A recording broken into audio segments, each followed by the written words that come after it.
When people talk about the PS2's golden age of RPGs, the spotlight usually falls on action-heavy epics or massive open worlds. But beneath those giants was the genre of tactical RPGs quietly thriving. Deep, strategic, and surprisingly emotional, these games mixed brains with heart, offering worlds you didn't just explore, you commanded. Many of them never got the recognition they deserved, buried under bigger names or niche releases. Today, we're uncovering some hidden gems that blended storytelling, strategy, and soul into unforgettable experiences. If you end up liking the content, please subscribe for more, and I'd appreciate it if you give it a thumbs up and tell me what you think down below. Love to hear it.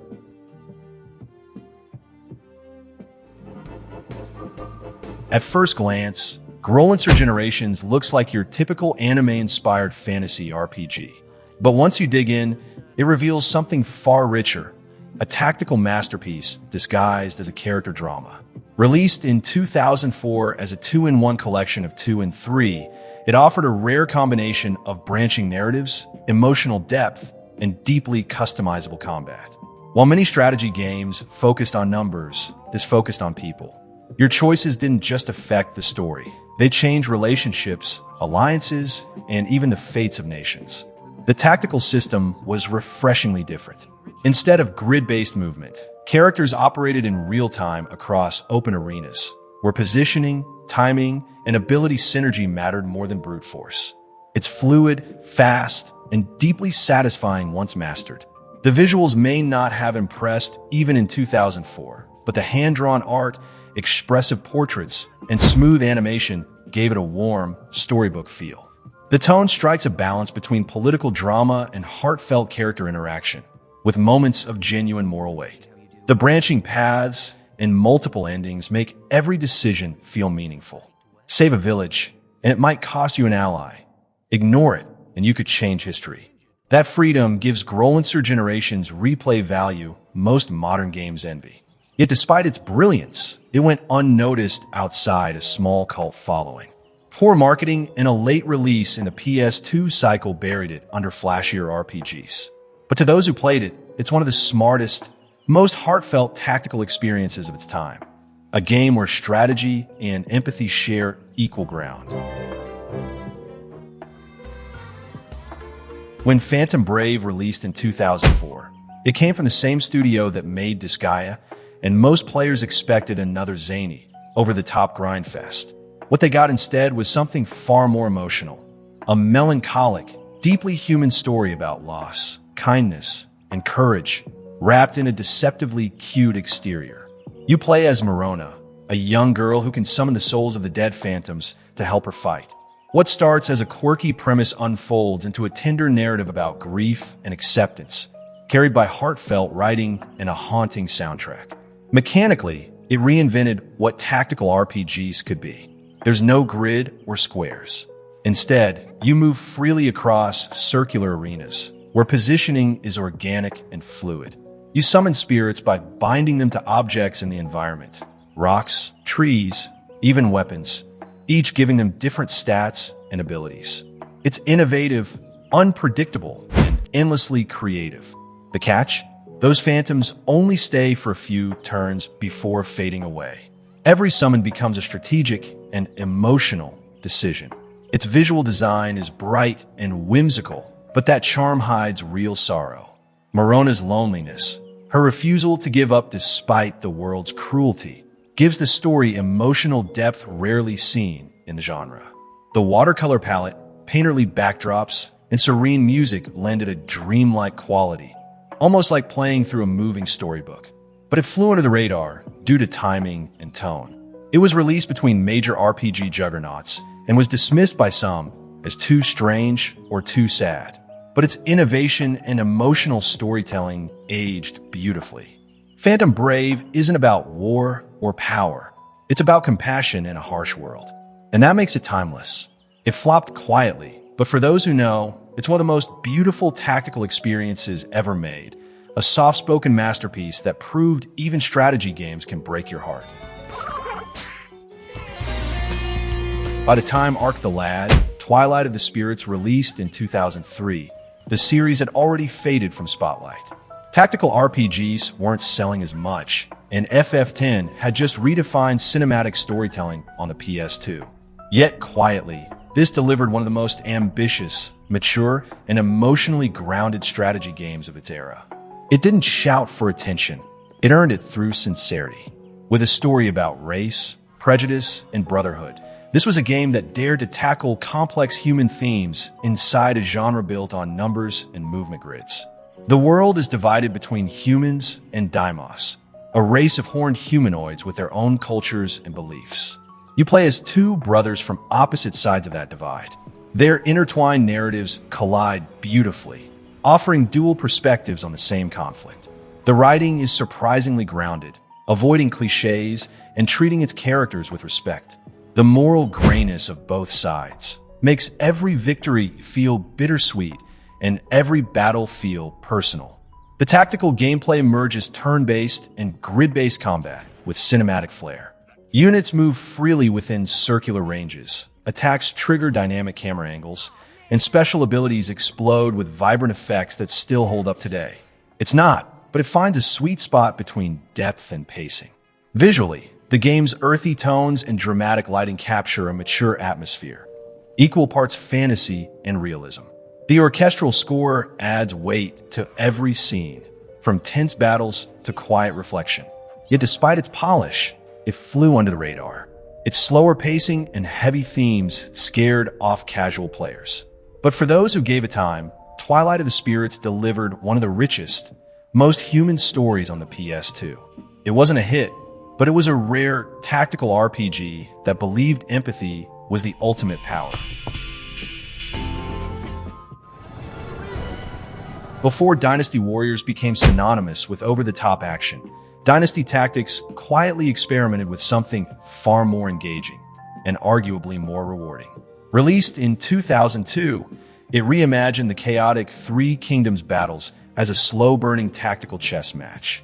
Instead of button mashing through hordes of enemies, you were orchestrating entire armies, plotting, flanking, and outsmarting your opponents like a general on the world's most stylish board. It was a bold shift for a franchise built on action, and it worked brilliantly, even if few people ever realized it. What makes it special is how deeply it commits to the idea of strategy as spectacle. The game revolves around tactics chains, where you trigger a series of strategic moves that cascade across the battlefield. One general might set a trap, another pushes enemies into it, and a third finishes them off in an explosion of cinematic flair. The screen shakes, the camera swoops, and your perfectly planned chain plays out like a war movie in motion. It's not about brute strength, it's about elegance and foresight. The story retells the romance of the Three Kingdoms saga, but instead of endless retreads, it allows for branching narratives and moral choices. You can pursue alliances, betray old friends, or rewrite Chinese history entirely depending on your decisions. The hand-drawn portraits and somber music lend it a regal, reflective tone, balancing its mechanical complexity with thematic weight. Yet because it lacked the adrenaline rush, it barely registered commercially. It was quiet, thoughtful, and deliberate, three things that didn't seem to sell well. But to those who gave it a chance, it was pure brilliance. Its layered systems, satisfying payoff for careful planning, and surprising emotional depth made it one of the smartest tactical games on the PS2. It's proof that sometimes strategy doesn't need chaos. When Suikoden Tactics launched in 2005, it had the misfortune of being tied to a franchise already fading from the spotlight. Released after the fourth, which left fans divided, many dismissed this spin-off without a second thought. But that was a mistake.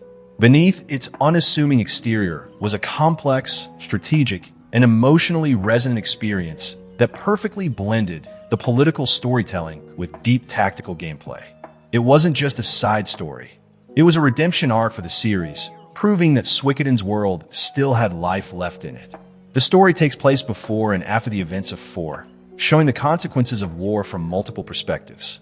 You play as Kirill, a young investigator uncovering the dark truth behind rune cannons, mystical weapons that corrupt those who use them. Unlike many tactical RPGs focused purely on mechanics, Tactics grounds its strategy in morality and consequence. The battles aren't just fights, they're commentaries on power, corruption, and human cost. That's what gives each decision on the field weight. Gameplay-wise, it innovates in subtle but meaningful ways. Terrain and elemental alignment play a massive role. Fire, water, earth, and wind not only change the map's appearance, but actively alter your tactics. Lure an enemy onto unfavorable terrain, and you can turn the tide in seconds. The returning recruit system adds another layer of charm. Dozens of characters can join your cause, each with their own backstories and synergy potential. It's strategic storytelling, turning every recruit into a personal investment. Visually, the game isn't flashy, but it uses its limited palette effectively. The soft lighting, painterly textures, and calm camera movement make battles feel serene even amidst chaos. And the music, melancholic yet hopeful, ties everything together like a proper Suikoden epic should. It didn't get the recognition it deserved because it came too late, too quietly, after fans had moved on. Are you sure? Imagine a tactical RPG that throws logic out the window, laughs at its own rules, and somehow still delivers razor-sharp gameplay. That's Makai Kingdom, Chronicles of the Sacred Tome. This took the genre's formula and turned it inside out. The result was a chaotic, hilarious, and surprisingly heartfelt game that mixes absurd comedy with deeply satisfying strategy. It didn't sell nearly as well as it should have, but it remains one of the PS2's boldest and most entertaining hidden gems. You play as a self-proclaimed most badass freaking overlord in the universe, who accidentally destroys his own body and traps his soul inside a sacred book. From there, he commands an army of summoned warriors to rebuild his empire and reclaim his power. It's ridiculous on paper, but the writing, overflowing with sarcasm, wit, and charm, turns that ridiculousness into gold. The game constantly breaks the fourth wall, mocking RPG tropes and its own protagonist's ego with perfect comedic timing.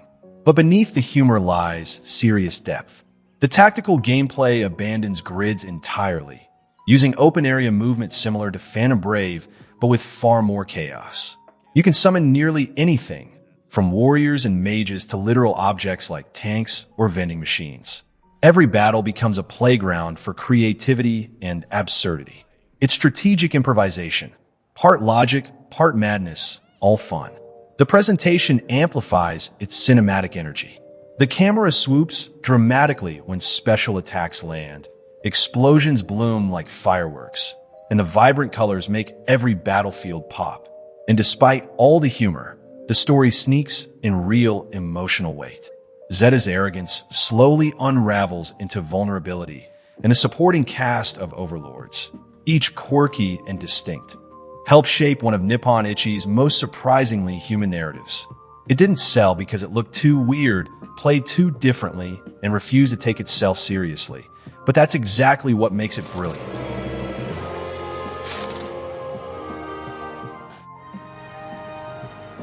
When Gladius launched in 2003, it didn't make a splash, it barely made a ripple. It was overshadowed by flashier RPGs and action titles, and most players never realized what they were missing. But beneath its low-key release was one of the most robust, tactical, and thematically rich games of the PS2 era. Imagine a mix of Fire Emblem, Final Fantasy Tactics, and Gladiator, all wrapped in a deep character-building system and cinematic presentation. Gladius wasn't just about combat. It was about the spirit of competition, leadership, and survival in a brutal world that treated battle as both art and entertainment. You play as either a disciplined daughter of a Northern War chief or a freed slave who rises through the gladiatorial ranks. Their stories intertwine as they form schools of warriors, traveling across provinces to compete in tournaments that blend myth, strategy, and morality. The writing is surprisingly mature, balancing ancient tragedy with personal triumph. The dialogue carries a quiet wisdom, less about glory and more about resilience and choice. What makes it stand out is its combat depth. Each fighter belongs to a distinct class: archers, legionnaires, beast tamers, and more, each with unique skill trees and abilities. The turn-based system adds rhythm-based inputs, rewarding timing and precision over repetition. Positioning matters, but so does tempo. Battles feel alive, tense, and earned.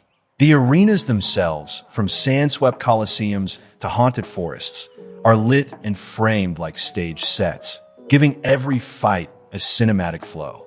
Visually, Gladius combines grounded realism with stylized presentation. The muted palette, sweeping camera work, and ambient score make it feel like a historical epic rather than a mere RPG.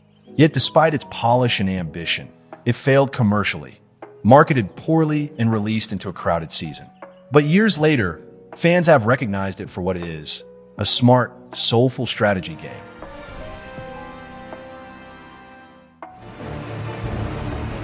A tactical RPG about mechs and alternate history? It sounds like a niche within a niche, and that's exactly why Ring of Red went unnoticed when it released in 2001.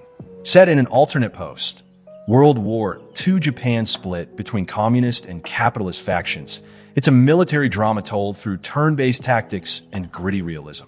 Instead of fantasy magic or swords, you're commanding diesel-powered war machines known as armored fighting walkers, cinematic duels across war-torn landscapes. It's not flashy, but it's fascinating. A slow-burning strategy game that treats combat with weight and purpose. Each battle feels like a small film sequence. You move units across a tactical map, but when combat begins, the camera shifts to a dynamic, side-scrolling battle view. Every shot, every movement of the massive mechs feels deliberate and heavy. The pacing is slower than most tactics games, but that slowness means something. It mirrors the weight of real warfare, where every decision matters and every mistake costs dearly. You're not just moving units, you're leading soldiers. What sets it apart is its atmosphere. The muted colors, realistic terrain, and subtle political undertones give it a cinematic war film feel. The sound of mechanical gears clanking, the slow reloads, the whine of engines. It's all immersive, all part of the storytelling. There's no glorified heroism here, just survival, duty, and moral compromise. The characters are written with quiet dignity, and the dialogue avoids melodrama for something far more grounded. It didn't sell well, largely because its pacing and tone weren't for everyone. It was niche and played slow, but that deliberate pacing is exactly what makes it powerful. Ring of Red is less a game and more an anti-war statement told through steel and silence. For those willing to engage with its rhythm, it's one of the PS2's most underrated tactical experiences. Stella Deus, the Gate of Eternity, came from Atlas.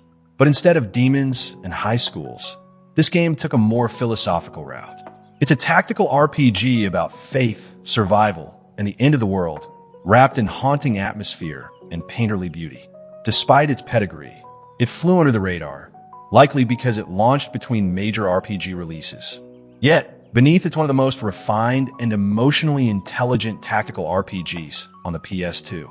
The world is suffocating under a mysterious fog called miasma, slowly consuming everything. Humanity's only hope lies in ancient ruins that may or may not hold salvation. You follow Spiro, a young soldier, and his companion Linnea, a priestess torn between duty and doubt. Their journey isn't one of heroism. It's one of questioning purpose in the face of extinction. The writing is poetic but restrained, focusing on introspection over melodrama. It's as much a meditation on belief as it is a war story. The tactical gameplay will feel familiar to Final Fantasy Tactics fans. Grid-based combat, turn order manipulation, and deep character customization. But what sets Stella Deus apart is its presentation.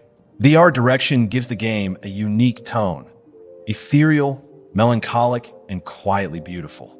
Every battlefield looks like a piece of painted concept art come to life, and the camera framing gives each encounter a cinematic sense of space and consequence. Its soundtrack further elevates it, sweeping orchestral scores laced with tension and sorrow. The pacing is deliberate, sometimes even meditative, but it fits the tone perfectly. Stella Deus didn't break sales charts or grab headlines, but its artistry has aged beautifully. It's a thinking person's tactics game, somber, intelligent, and stunning to look at. A spiritual sibling to FF Tactics, but quieter, sadder, and perhaps even wiser. It didn't need popularity, it just needed time for players to finally see it. Released in 2008, Eternal Poison came at the tail end of the PS2's life, when the world had already moved on to HD consoles. As a result, few people even noticed it, but those who did discovered something hauntingly special. Developed by Flightplan and published by Atlas, it's a gothic tactical RPG dripping with atmosphere, moral ambiguity, and some of the most striking art direction of its generation. This is dark fantasy done right, stylish, tragic, and quietly operatic. The story centers on demonic creatures that have overrun a kingdom. You control a group of characters, each with their own motivations and philosophies, who venture into the cursed realm of Bisek to rescue those lost to its corruption. What makes the storytelling unique is its multi-perspective design. 5 intertwining campaigns, each revealing new facets of the narrative. It's structured like an anthology film, where every route offers insight into the world's politics, religion, and despair. Gameplay-wise, it combines tactical combat with moral consequence. You can choose to slay or capture enemies, and that decision changes both your strategy and your morality. Captured demons can be purified and used in battle, blurring the line between righteousness and exploitation. This duality, compassion versus ambition, runs through the entire experience, giving every choice weight. Its visual presentation is breathtaking with the gothic anime art style, ornate character designs, and painterly backdrops. The soundtrack, a moody orchestral score filled with choirs and strings, amplifies the sense of tragedy. Every battle feels like a performance, but it arrived too late on the wrong platform and was overshadowed by the rise of the PS3. But artistically, it holds up better than most of its peers. Eternal Poison is a lost classic, a grim fairy tale told through tactics and sacrifice. It may have flopped commercially, but in spirit, it achieved by making war feel personal and victory feel hollow.